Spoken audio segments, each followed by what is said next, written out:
Lord ప్రభు అయిన యేసు నామములో అందరి కొందరంలో దేవుని వాక్యం నుంచి కీర్తనలు 145 అధ్యాయము 12-13 వచనాలు.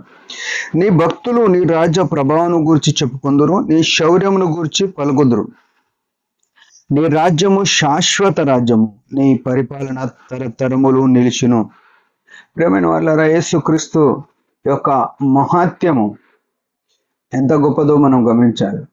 యేసు ప్రభుని నమ్ముకున్న మనము, ఆయన శిలువ రక్తం ద్వారా కడగబడిన మనము ఎందుకు రక్షింపబడ్డాము, ఎందుకు కడగబడ్డామంటే ఆయన రాజ్యము శాశ్వత రాజ్యం. అంటే అర్థం ఏమిస్తుందంటే, ఇప్పుడు మనకు కనబడే ఈ భూలోక రాజ్యము ఇది శాశ్వతం కాదు అని అర్థం ఇస్తుంది. ఇక్కడ చూస్తే నీ భక్తులు నీ రాజ్య ప్రభావం గురించి చెప్పుకొందురు అంటున్నాడు. మనం ఆయన యందు భయభక్తులు కలిగి ఉన్నామా, భక్తి కలిగి ఉన్నామా? భక్తి కలిగి ఉంటే ఆయన రాజ్యము ఎట్లుంటుందో మనం ఎరగవలసిన వారమైనాం. మత్తయి సువార్త 25:34 ఒక మాట ఉంది.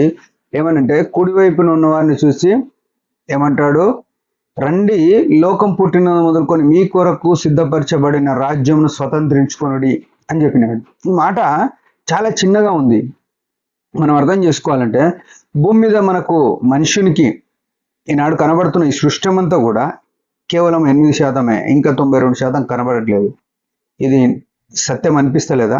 సత్యం 100%. ఎందుకంటే దేవుడు ఈ సూర్యుడు కాక 9 గ్రహాలు ఉన్నాయి, అందులో భూమి ఒక గ్రహం.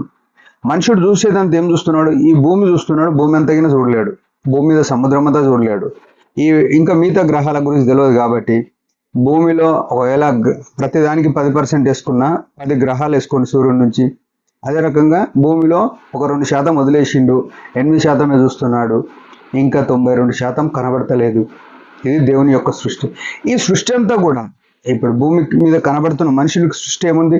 ఆకాశము, సముద్రము, భూమి, ఈ మూడే కనబడుతున్నాయి. ఈ కనబడింది ఆకాశంలో నక్షత్రాలు, గ్రహాలు ఇవన్నీ ఉన్నాయని మనము సైంటిస్టులు చెప్తుంటారు.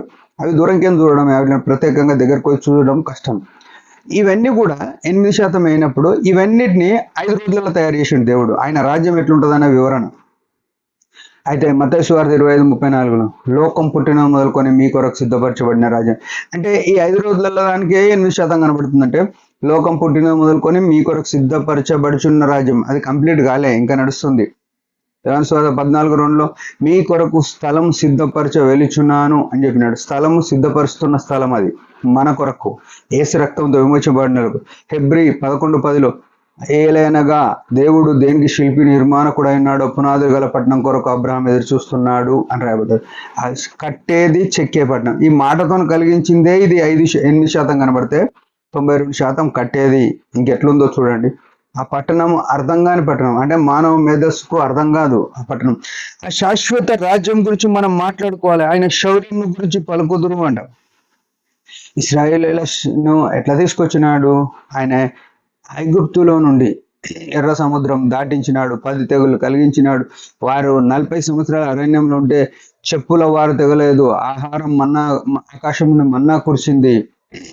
బండ నుంచి నీళ్లు పారినాయి. రాత్రి మేఘస్తంభం, పగలు మేఘస్తంభం, అగ్నిస్తంభం, రాత్రి అగ్నిస్తంభం, పగలు మేఘస్తంభం.